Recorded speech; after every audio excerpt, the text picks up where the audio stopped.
What's up, American truckers? Welcome to Trucking with Old Snapper, and of course, I'm Old Snapper. Alright, tonight we're going to go over two things. I did a basic video on Peoplenet about a year ago. Maybe not quite that long ago, but a while back. This one's going to be a little bit more advanced, but it's not going to be a very long video. We're going to go over two things here. Please bear with me.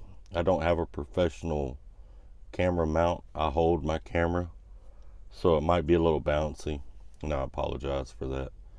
But we're going to go over how to know what hours you have coming back and how to edit your log.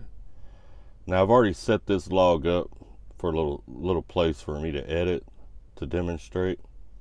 But the first thing I'm going to do is I'm going to show you what hours are coming back. You'll go right here to options. You click options. You'll get a list. You go right here to cycle duty summary. Alright. Now I just came off home time. I'm not chasing hours yet.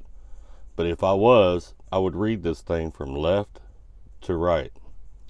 Whatever I have on the drive line and the on duty line, I would add those two numbers together, and that would be what I would get back tonight. This is tomorrow night, the next night, the next night, so on and so forth. Alright.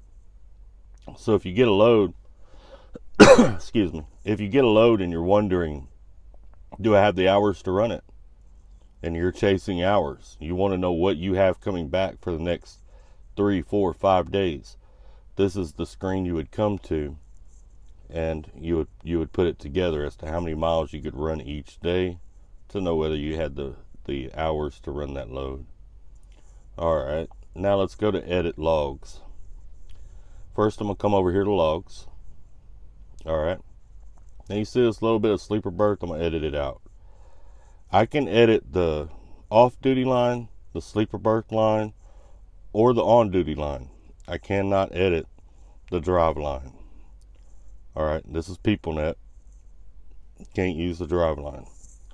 So, right there, 103 to 113 is what I'm going to edit. And I'm going to change it from sleeper berth to off-duty. I would use this same process for on-duty. First, I need to know what town this has me in at this exact moment. Alright. So I'll go to details, events. Alright. Come all the way down here. Alright, set sleeper berth right there at 103. Has me in North Union, PA. See, at 113, North Union, PA. So I need this sleeper berth time when I change it to off duty to match this same town.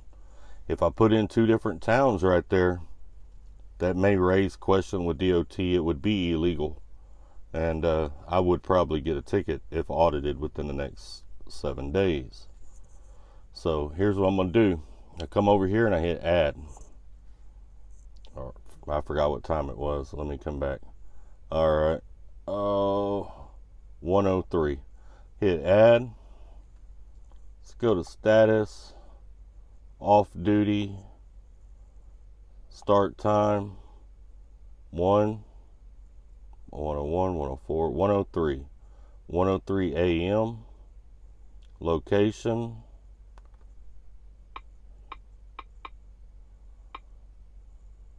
Union,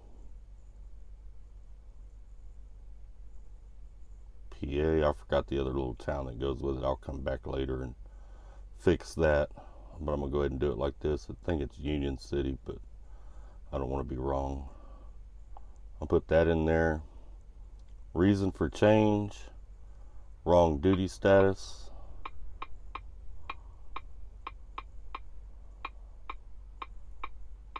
Every company is different as to what they allow you to put in for your reason of change.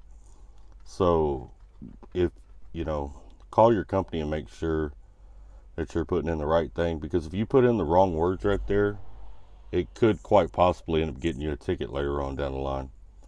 You know how laws are and wording and stuff like that. Now, as you've seen, I put Union, but I forgot the other part of the town. So I will come back later after this video and fix that.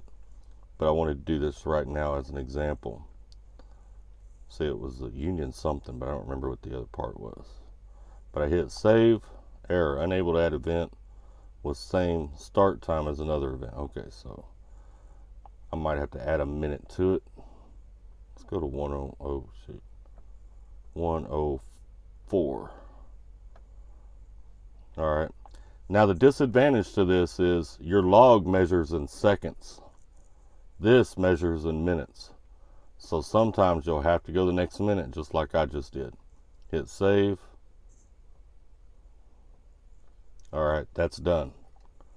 Come back down here and see I lost that one little minute right there, 103 to 104, because as you see, your log measures in seconds, 103 and 28 seconds, but you can't edit down to the second.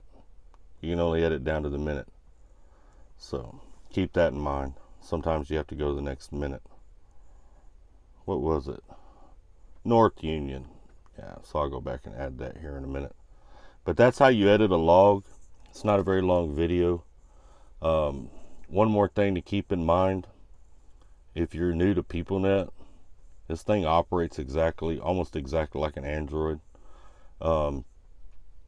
Any of the applications that are lit up or applications that your company has paid for to put on this device, any applications that are not lit up, you can't use. Your company has not paid for put on this device.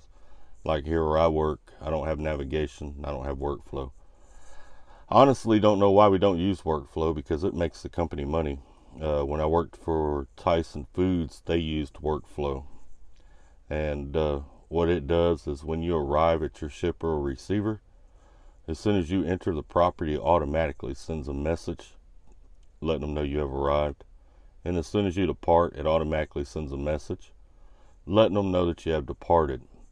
So they can get their detention time all the way down to the minute. And it's very accurate. Also, it saves the driver time sending arrived messages, departed messages, and all that, because it does it for you. I do understand why companies don't use navigation, because they don't want responsibility. But anyway, I'm going to do an even more in-depth deal on this Peoplenet, like how to set your messages up, whether they are ascending or descending. And I'll do that later on in a more advanced Peoplenet tutorial. I know most of y'all probably already know how to do this, but if you're new to Peoplenet, that's how you do it. It's really not that hard, pretty simple. Save this video, refer back to it in case you have to do an edit, so you'll know how to do it. Y'all take care, stay safe, and keep trucking.